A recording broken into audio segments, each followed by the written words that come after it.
بسم اللہ الرحمن الرحیم۔ کاغذی قیامت، عمران شریف، مصنف مظہر کلیم ایم اے۔ عمران جب دانش منزل پہنچا تو بلیک زیرو نے بتایا کہ ابھی تک مطلوبہ آدمی نہیں پہنچا۔ ٹھیک ہے، آ جائے گا، میں تو احتیاطاً فون کر دیا تھا، عمران نے کرسی پر بیٹھتے ہوئے کہا۔ کیا چکر چل پڑا ہے، کچھ مجھے بھی تو بتائیے، بلیک زیرو نے تجسس آمیز لہجے میں پوچھا، اور عمران نے سر سلطان سے ملاقات کی تفصیلی کے ساتھ ساتھ آصف سلیمان سے ملاقات تک کے تمام حالات تفصیل سے بتا دیے۔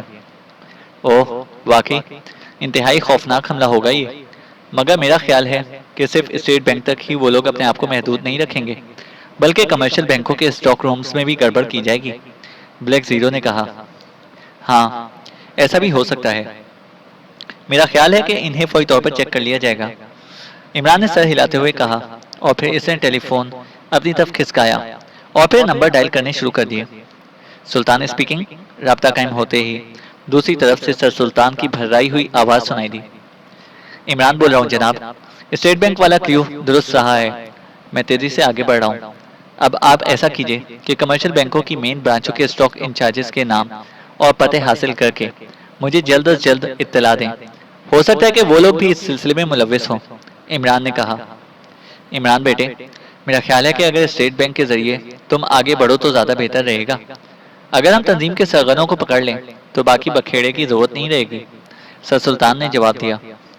جناب، جو میں کہہ رہا ہوں وہ آپ وہ کام کریں، مجھے نصیحتیں مت کریں، میں نے آپ کو اس لیے تکلیف دی ہے کہ آپ کو کسی کو شک میں مبتلا کیے بغیر یہ کام کر سکتے ہیں، باقی برا بھلا میں خود اچھی طرح سمجھتا ہوں، عمران نے انتہائی تلخ لہجے میں جواب دیتے ہوئے کہا۔ اوہ، تم ناراض ہو گئے، میں نے تو ویسے ہی مشورہ دیا تھا، سر سلطان نے نرم لہجے میں کہا۔ ناراضگی کی بات نہیں جناب، میں اس تنظیم کو فوری طور پر قابو میں کرنا چاہتا ہوں، اگر ہم صرف ایک سائٹ پر چلتے رہے اور وہ لوگ کسی اور سائٹ پر جعلی کرنسی پھیلانے میں کامیاب ہو گئے تو پھر سب کیا دھرا خاک میں مل جائے گا، عمران نے جواب دیا۔ ٹھیک ہے، تم صحیح نتیجے پر پہنچے ہو، میں زیادہ سے زیادہ آدھا گھنٹے میں یہ پتے حاصل کر کے تمہیں اطلاع دیتا ہوں، سر سلطان نے کہا۔ شکریہ، عمران نے کہا اور ریسیور رکھ دیا۔ طاہر، اگر میں آنے والے آدمی سے پوچھ گچھ میں مصروف ہو جاؤں اور سر سلطان کا فون آ جائے تو تم ممبران کو کہہ کر انہیں اغوا کر لینا، یہ کام فوری طور پر ہو جانا چاہیے، عمران نے بلیک زیرو سے مخاطب ہو کر کہا۔ ٹھیک ہے جناب، بلیک زیرو نے جواب دیا، اور عین اسی لمحے کمرے میں ہلکی سی سیٹی کی آواز گونجی اور دیوار پر لگا ہوا ایک بلب تیزی سے جلنے بجھنے لگا۔ بلیک زیرو نے میز کے کنارے پر لگا ہوا ایک بٹن دبا دیا، دوسرے لمحے دیوار پر نصب اسکرین روشن ہو گئی، اسکرین پر صفدر اور کیپٹن شکیل کے چہرے ابھر آئے، وہ گیٹ کے باہر کار سمیت موجود تھے۔ بلیک زیرو نے اطمینان کر لینے کے بعد ایک اور بٹن دبا دیا تو گیٹ کھلتا چلا گیا اور کار اندر آ گئی، وہ لوگ سیدھے کار گیسٹ روم کی طرف بڑھاتے چلے گئے، وہاں کار روک کر صفدر تیزی سے نیچے اترا اور اس نے پچھلی نشست کا دروازہ کھول کر ایک بے ہوش آدمی کو کھینچ کر باہر نکالا اور کندھے پر لاد کر تیزی سے گیسٹ روم کی طرف بڑھتا چلا گیا۔ بلیک زیرو نے ایک اور بٹن دبایا تو گیسٹ روم کا دروازہ خود بخود کھلتا چلا گیا اور صفدر اس آدمی کو اٹھائے اندر چلا گیا۔ چند لمحوں بعد وہ خالی ہاتھ واپس آیا، اس نے دروازہ بند کر دیا اور پھر وہ میٹنگ روم کی طرف بڑھتا چلا گیا، کیپٹن شکیل بھی اس کے ساتھ تھا۔ چند لمحوں کے بعد وہ دونوں میٹنگ روم میں پہنچ گئے، بلیک زیرو اور عمران ان دونوں کی حرکات و سکنات اسکرین پر دیکھ رہے تھے۔ جیسے ہی وہ میٹنگ روم میں پہنچے، بلیک زیرو نے ایک اور بٹن دبایا۔ X2، بلیک زیرو نے مخصوص لہجے میں کہا۔ یس سر، مطلوبہ آدمی گیسٹ روم میں پہنچ گیا ہے، صفدر نے جواب دیا۔ کوئی پریشانی تو نہیں ہوئی، بلیک زیرو نے پوچھا۔ نہیں جناب، یہ وہاں اکیلا رہتا تھا، سویا ہوا تھا کہ ہم نے بے ہوش کر دیا اور یہاں لے آئے، صفدر نے جواب دیا۔ اسی لمحے عمران نے ہاتھ اٹھا کر بلیک زیرو کو خاموش رہنے کے لیے کہا اور پھر خود بول پڑا۔ نگرانی تو نہیں ہو رہی تھی اس مکان کی؟ لہجہ وہی X2 والا تھا۔ نہیں جناب، ہم نے اچھی طرح چیک کر لیا تھا، صفدر نے جواب دیا، اسے ذرہ برابر بھی احساس نہیں ہوا تھا کہ اب بولنے والا بدل گیا ہے۔ اوکے، اب تم جا سکتے ہو، مگر تم نے الرٹ رہنا ہے اور ٹیلی فون کر کے باقی ممبرز کو بھی الرٹ کر دو، ہو سکتا ہے کچھ اور لوگوں کو فوری طور پر اغوا کرنا پڑے، عمران نے کہا۔ بہتر جناب، ویسے کیا میں پوچھ سکتا ہوں کہ چکر کیا ہے؟ صفدر نے ڈرتے ڈرتے پوچھا۔ ابھی تفصیلات بتانے کا وقت نہیں آیا۔ بہرحال انتہائی اہم اور خطرناک مسئلہ ہے۔ عمران نے مبہم سا جواب دیتے ہوئے کہا، اوکے سر، اب ہم چلتے ہیں، صفدر نے جواب دیا، اور پھر وہ دونوں اٹھ کھڑے ہوئے۔ جب تک وہ دونوں کار سمیت دانش منزل سے باہر نہ چلے گئے، عمران آپریشن روم میں بیٹھا رہا۔ ان کے جانے کے بعد وہ اٹھ کھڑا ہوا۔ سر سلطان کا ٹیلی فون ملتے ہی ممبرز کو کام پر لگا دینا، میزر اس پروفیسر کو ٹٹول لو، عمران نے دروازے کی طرف بڑھتے ہوئے کہا، اور بلیک زیرو نے اس بات میں سر ہلا دیا۔ عمران آپریشن روم سے نکل کر سیدھا گیسٹ روم کی طرف بڑھا۔ عمران نے دانش منزل میں مشکوک افراد سے پوچھ گچھ کے لیے یہ خصوصی کمرہ تیار کروایا ہوا تھا، اور وہ اسے طنزاً گیسٹ روم کہتا تھا، اور اب تو اس کمرے کا نام ہی گیسٹ روم پڑ گیا تھا۔ اس کمرے میں پوچھ گچھ کے لیے انتہائی جدید سائنسی حربوں کے ساتھ ساتھ انتہائی سادہ مگر انتہائی پر اثر چٹکلے بھی رکھے ہوئے تھے، اور عمران ہر آدمی کی نفسیات کے مطابق اس پر حربہ استعمال کرتا تھا، اور ایسا آج تک نہ ہوا تھا کہ عمران نے کسی سے کوئی بات پوچھنی چاہی ہو اور وہ اس میں ناکام لوٹا ہو۔ عمران نے مخصوص لاک کو ہٹا کر گیسٹ روم کا دروازہ کھولا اور اندر داخل ہو کر دروازہ کھولا، اور اندر داخل ہو کر دروازہ بند کر کے اس نے اس کا لاک بند کر دیا۔ سامنے فرش پر ایک ادھیڑ عمر کا شخص بے ہوش پڑا ہوا تھا۔ شکل و صورت سے وہ کوئی کتابی قسم کا آدمی لگتا تھا۔ عمران چند لمحے غور سے اسے دیکھتا رہا، پھر اسے جھک کر اس کے لباس کی تلاشی لینی شروع کر دی۔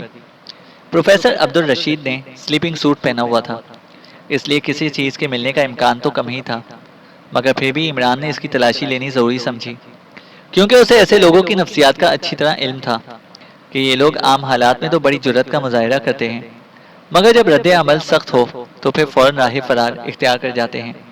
اور ظاہر ہے اتنی خوفناک تنظیم کا اعلی کار ہونے کی وجہ سے ضرور اس نے جیب یا کسی اور جگہ کوئی ایسا کیپسول یا زہر چھپا رکھا ہوگا کہ جب راہ فرار اختیار کرنی پڑے تو فوراً اپنی جان دے دے۔ عمران نے بے ہوش پروفیسر کا منہ کھول کر اس کے دانتوں کو بھی اچھی طرح چیک کیا، مگر ایسا کوئی کیپسول یا زہر کے آثار نہ ملے تو عمران مطمئن ہو کر پیچھے ہٹا، اور پھر اس نے پروفیسر کو دونوں کاندھوں سے پکڑ کر اٹھایا اور اسے دیوار کے ساتھ گھسیٹ کر اس کی پشت دیوار سے لگا کر باقاعدہ بٹھا دیا۔ اس کی دونوں ٹانگوں کو موڑ کر یوں کر دیا جیسے پروفیسر آلتی پالتی مارے گوتم بدھ کی طرح گیان دھیان میں مصروف ہو۔ پھر عمران نے 2 انگلیوں سے پروفیسر کی ناک چٹکی میں دبائی اور دوسرا ہاتھ اس کے منہ پر جما دیا۔ سانس رکنے کی وجہ سے دوسرے لمحے پروفیسر کے جسم میں پھڑپڑاہٹ شروع ہو گئی اور اس کے چہرے کا رنگ بدلنے لگا۔ جب عمران نے محسوس کیا کہ پروفیسر ہوش میں آنے والا ہے تو اس نے دونوں ہاتھ ہٹائے اور پروفیسر کے سامنے یوں دوزانوں ہو کر بیٹھ گیا جیسے انتہائی بزرگ استادوں کے سامنے فرمانبردار شاگرد بیٹھے رہتے ہیں۔ عمران کا سر جھکا ہوا تھا، مگر وہ کنکھیوں سے پروفیسر کی تیزی سے تبدیل ہونے والی حالت کو بغور دیکھ رہا تھا۔ چند لمحوں بعد پروفیسر نے آنکھیں کھول دیں۔ اس کی سرخ آنکھیں سامنے بیٹھے ہوئے عمران پر جم گئیں۔ آہستہ آہستہ آنکھوں میں شعور کی چمک ابھرتی چلی آئی، اور پھر پروفیسر کے جسم کو ایک زوردار جھٹکا لگا۔ یا پروفیسر، مجھے جعلی نوٹ بنانے کا نسخہ بتا دیجیے، عمران نے بڑے عاجزانہ لہجے میں کہا۔ کون ہو تم اور میں کہاں ہوں؟ پروفیسر کی بھلائی ہوئی آواز سنائی دی۔ یا پروفیسر، میں بہت غریب ہوں، میرے پاس کچھ بھی نہیں، بس جعلی نوٹ بنانے کا نسخہ بتا دیجیے، میرے سارے دل درد دور ہو جائیں گے۔ عمران کا لہجہ مسکینوں جیسا تھا۔ کون ہو تم اور یہ کیا کہہ رہے ہو؟ پروفیسر نے اٹھنے کی کوشش کرتے ہوئے کہا۔ دیکھیے پروفیسر، میں بڑا شریف آدمی ہوں، میں نے آج فیصلہ کر لیا ہے کہ آج آپ سے جعلی نوٹ بنانے کا نسخہ ضرور پوچھوں گا، اور آپ جانتے ہیں تنگ آمد بجنگ آمد، اگر آپ نے شرافت سے یہ نسخہ نہ بتایا تو پھر میں آپ کے حلق میں انگلی ڈال کر یہ نسخہ اگلوا لوں گا۔ یا پروفیسر، میں بڑا غریب ہوں، عمران نے عاجزی میں اضافہ ہو گیا۔ تم پاگل ہو، میرے پاس ایسا نسخہ کہاں سے آیا؟ پروفیسر عمران کو وسیلے انداز میں دھکیلتے ہوئے اٹھ کھڑا ہوا۔ عمران بھی اچھل کر کھڑا ہو گیا، اب اس کے چہرے پر سے تمام عاجزی و مسکینی یکلخت چھٹ گئی تھی۔ تو تم سیدھی طرح نہیں بتاؤ گے؟ عمران نے پروفیسر کی آنکھوں میں آنکھیں ڈالتے ہوئے غرا کر کہا۔ میں کہاں ہوں؟ پروفیسر نے گھبرا کر نظریں چراتے ہوئے کہا۔ تم اس وقت شاہی عقوبت خانے میں ہو، مجھے معلوم ہوا ہے کہ تم تاریخ کے پروفیسر ہو، اور اس لحاظ سے تم شاہی عقوبت خانوں سے اچھی طرح واقف ہوگے، جہاں آ کر پتھر بھی بول پڑتے ہیں۔ عمران کے لہجے میں غراہٹ کچھ اور بڑھ گئی۔ مگر میرا جعلی نوٹوں سے کیا تعلق؟ اور تم کون ہو؟ اس بار پروفیسر نے اپنے آپ کو قدرے سنبھالتے ہوئے پوچھا۔ دیکھو پروفیسر عبدالرشید، جو کچھ میں پوچھوں سیدھی طرح بتا دو، ورنہ یاد رکھو اس عظیم پیشے پر تم جیسے داغ کو مٹانے کے لیے میرے پاس ہزاروں نسخے موجود ہیں۔ عمران نے 2 قدم پیچھے ہٹتے ہوئے کہا۔ اس کا لہجہ اتنا سرد تھا کہ پروفیسر کے جسم میں سردی کی لہریں دوڑنے لگیں۔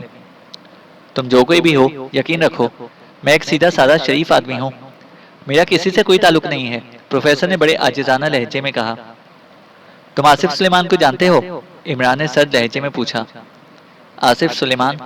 وہی جو اسٹیٹ بینک میں افسر ہے؟ ہاں جانتا ہوں، وہ میرا دوست ہے، پروفیسر نے جواب دیا۔ تم سے اس نے اپنی بیٹی کی شادی کے سلسلے میں مشکلات کا رونا رویا تھا؟ عمران نے اس کی آنکھوں میں دیکھتے ہوئے پوچھا۔ ہاں، ایک دعوت میں اس نے مجھ سے ذکر کیا تھا۔ مگر تم یہ سب کچھ کیوں پوچھ رہے ہو؟ پروفیسر نے سوال کیا۔ پھر تم نے اس کی مشکلات کا حل کیا نکالا؟ عمران نے سانپ کی طرح پھنکارتے ہوئے پوچھا۔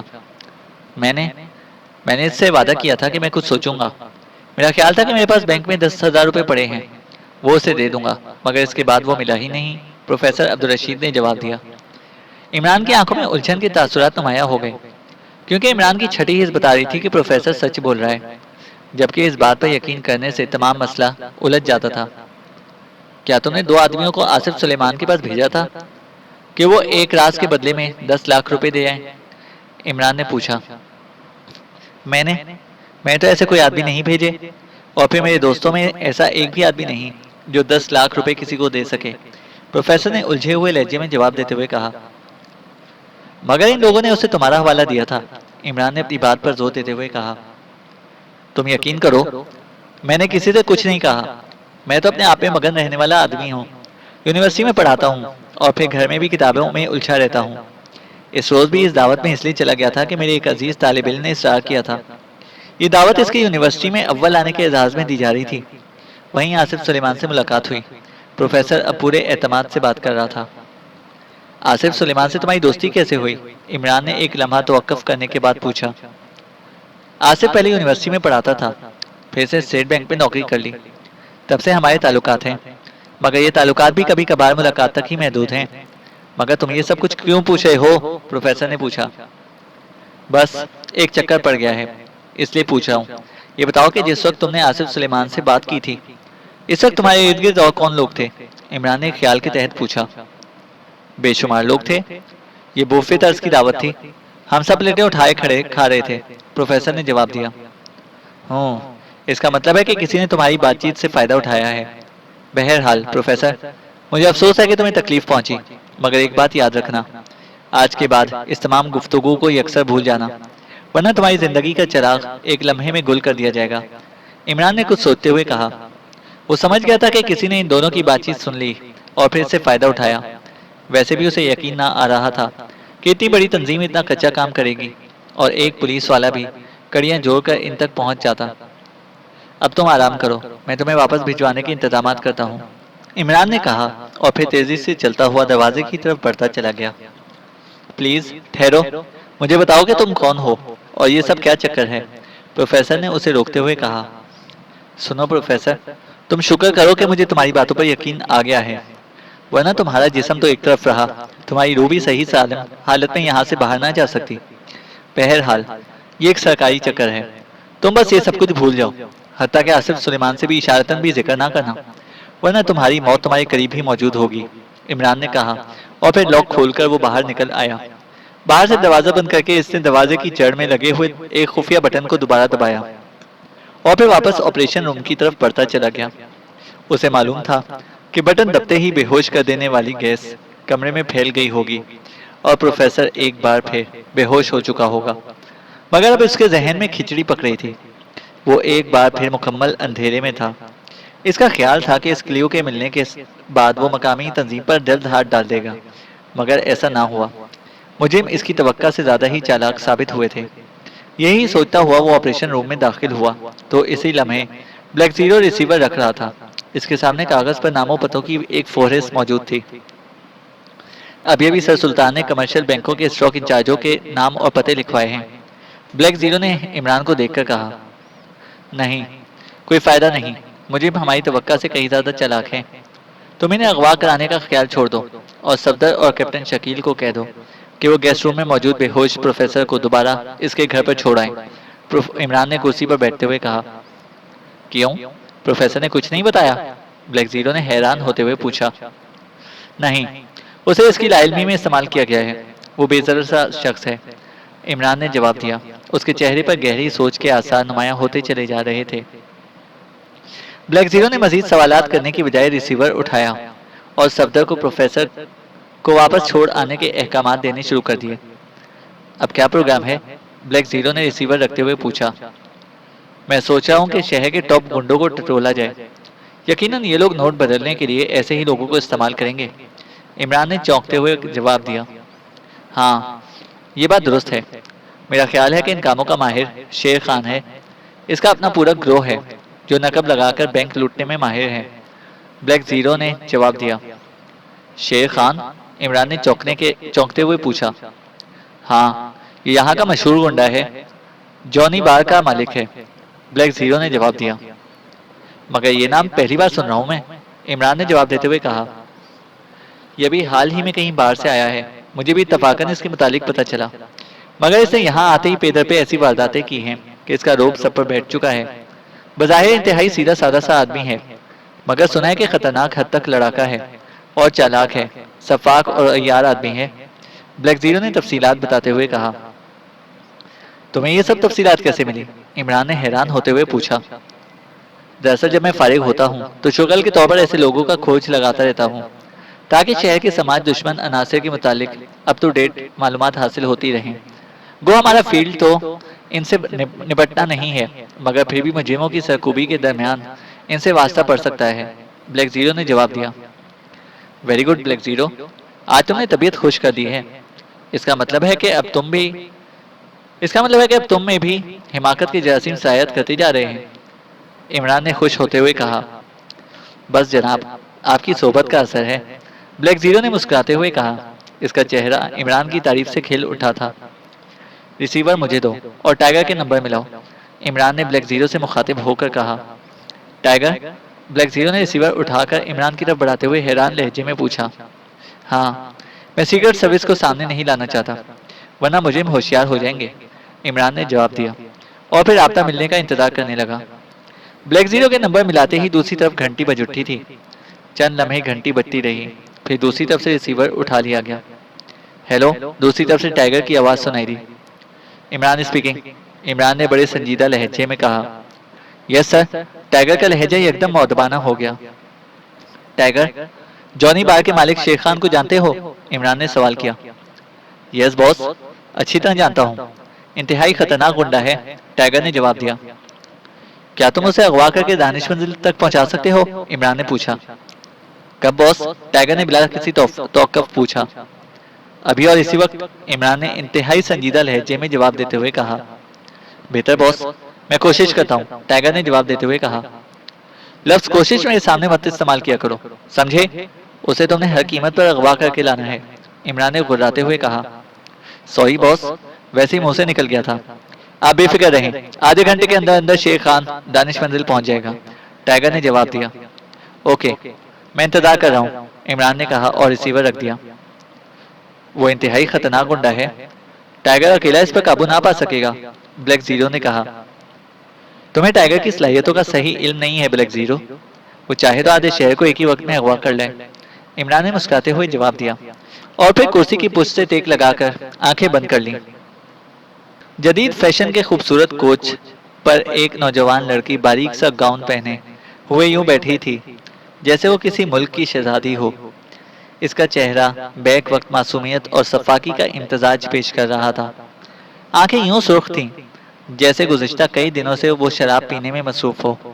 اس کی پشت پر ایک چھوٹے قد کی خوبصورت اور نوجوان لڑکی چست لباس پہنے کھڑی تھی اور کوچ پر بیٹھی نوجوان لڑکی کے بالوں کو مختلف کلپوں میں باندھ کر ایک خاص ہیئر سٹائل بنانے میں مصروف تھی۔ کوچ کے سامنے ایک قد آدم آئینہ تھا جس میں وہ دونوں بہت نمایاں نظر آ رہی تھیں۔ دیکھو مارشیا، جو ہیئر سٹائل تم بنا رہی ہو یہ اتنا منفرد ہونا چاہیے کہ آج سے پہلے کسی عورت نے نہ بنوایا ہو، اور پھر اس سے میری خوبصورتی میں اضافہ ہونا چاہیے۔ کوچ پر بیٹھی ہوئی نوجوان لڑکی نے پیچھے کھڑی ہوئی لڑکی کو مخاطب ہو کر کہا۔ اس کا لہجہ بے حد سرد اور سپاٹ تھا۔ ایسا ہی ہوگا مادام، مارشیا نے انتہائی مؤدبانہ لہجے میں جواب دیتے ہوئے کہا۔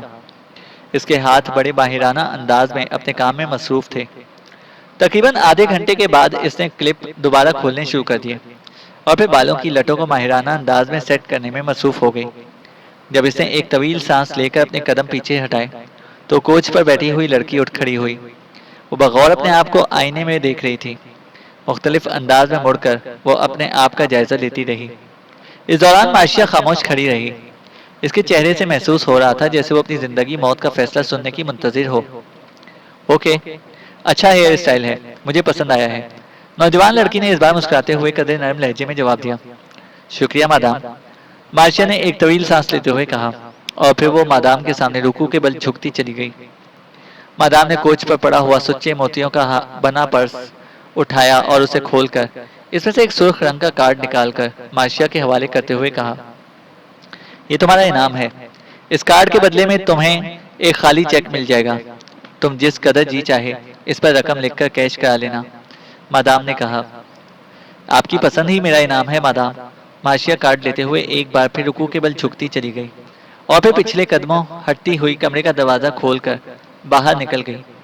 مادام نے الماری کھول کر سرخ رنگ کا ایک چست لباس نکالا اور اسے پہن کر اس نے پرس اٹھایا اور پھر دروازے کی طرف بڑھتی چلی گئی۔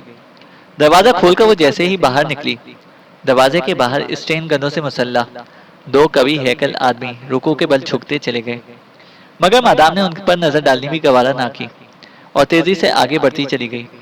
وہ دونوں بڑے مؤدبانہ انداز میں اس کے پیچھے چلنے لگے۔ مادام اس وقت ایک طویل راہداری سے گزر رہی تھی۔ راہداری کے اختتام پر ایک اور دروازہ تھا جسے کھول کر مادام جب باہر آئی تو سامنے ایک خوبصورت سا پورچ تھا جس میں جدید ماڈل کی رولز رائس کار موجود تھی، اور کار کے قریب ہی براق سفید وردی میں ملبوس ڈرائیور یوں چوکنا کھڑا تھا جیسے ابھی اس پر قیامت ٹوٹنے والی ہو۔ مادام کو باہر نکلتا دیکھ کر اس نے تیزی سے پچھلی نشست کا دروازہ کھولا اور پھر رکوع کے بل جھک گیا۔ مادام پچھلی نشست پر بیٹھ گئی تو اس نے دروازہ بند کیا اور پھر تیزی سے ڈرائیونگ سیٹ پر بیٹھ گیا۔ مالابار ہوٹل، مادام نے انتہائی تحقیرانہ لہجے میں کہا۔ یس مادام، ڈرائیور نے انتہائی مؤدبانہ لہجے میں کہا، اور اس قیمتی ترین گاڑی کا نفیس انجن بغیر کوئی آواز نکالے جاگ پڑا۔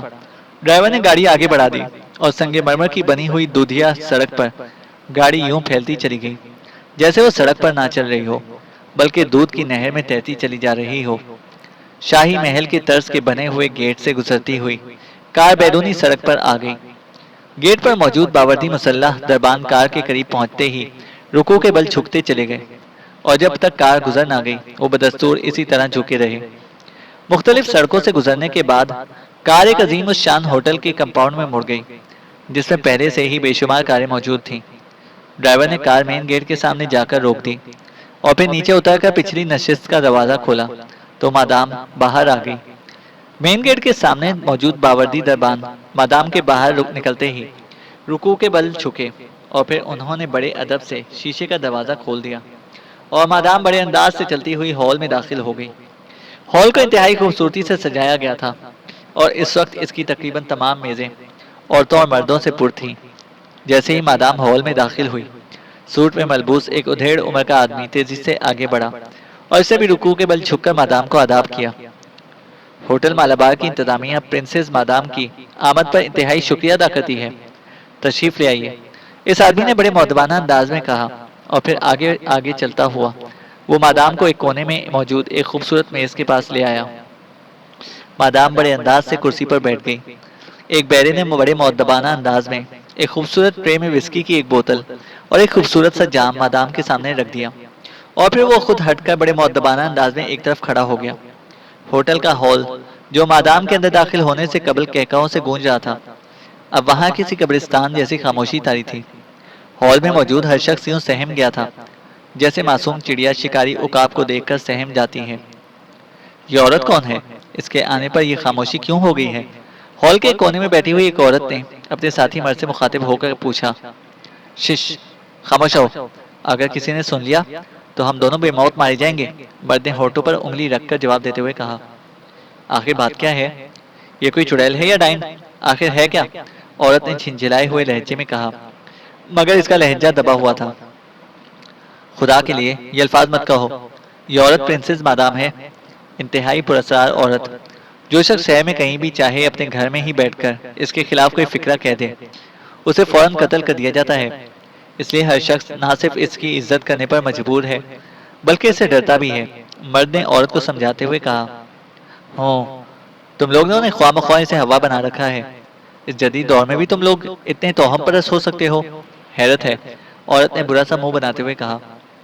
مگر اس سے پہلے کہ مرد کوئی جواب دیتا، اچانک ہال کا دروازہ ایک دھماکے سے کھلا اور اسٹین گنوں سے مسلح 4 قوی ہیکل افراد، جنہوں نے سرخ رنگ کے چست لباس پہنے ہوئے تھے، اندر داخل ہوئے۔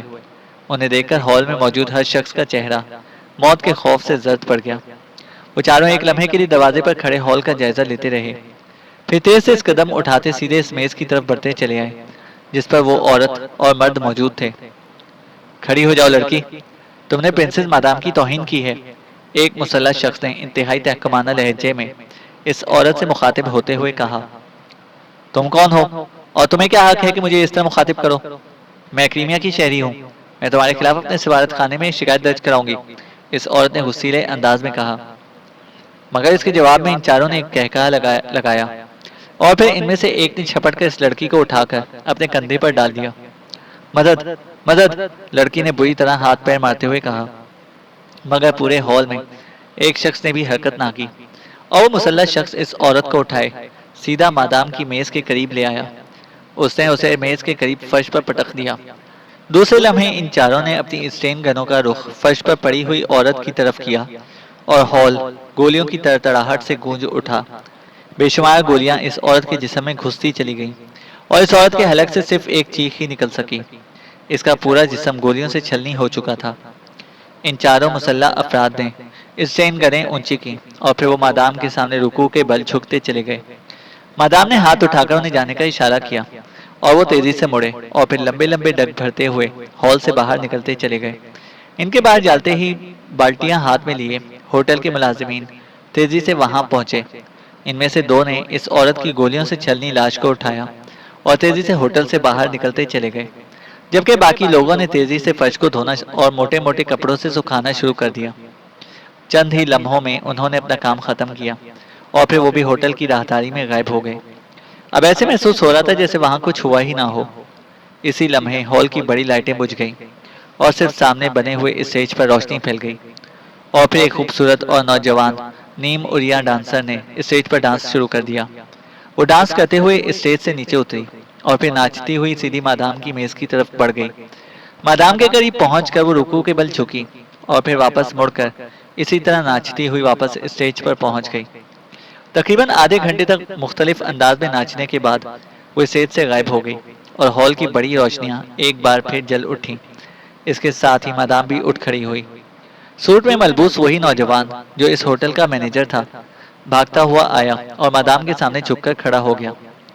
اچھا شو تھا، مادام نے مسکراتے ہوئے کہا اور مینیجر نے یوں جھک کر سلام کرنے شروع کر دیے جیسے اسے 7 بادشاہوں کا خزانہ مل گیا ہو۔ پھر مادام نے دروازے کی طرف قدم بڑھائے اور مینیجر پچھلے قدموں چلتا ہوا اس کی رہنمائی کرنے لگا۔ دروازے پر موجود دربانوں نے جھک کر مادام کو سلام کیا اور پھر اسی طرح جھکے ہوئے انداز میں انہوں نے دروازہ کھول دیا اور مادام تیزی سے قدم اٹھاتی باہر آ گئی۔ برآمدے کے ساتھ ہی مادام کی رولز رائس کار موجود تھی۔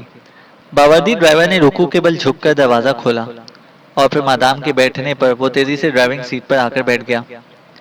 واپس محل چلو، مادام نے تحکمانہ لہجے میں کہا اور ڈرائیور نے گاڑی آگے بڑھا دی۔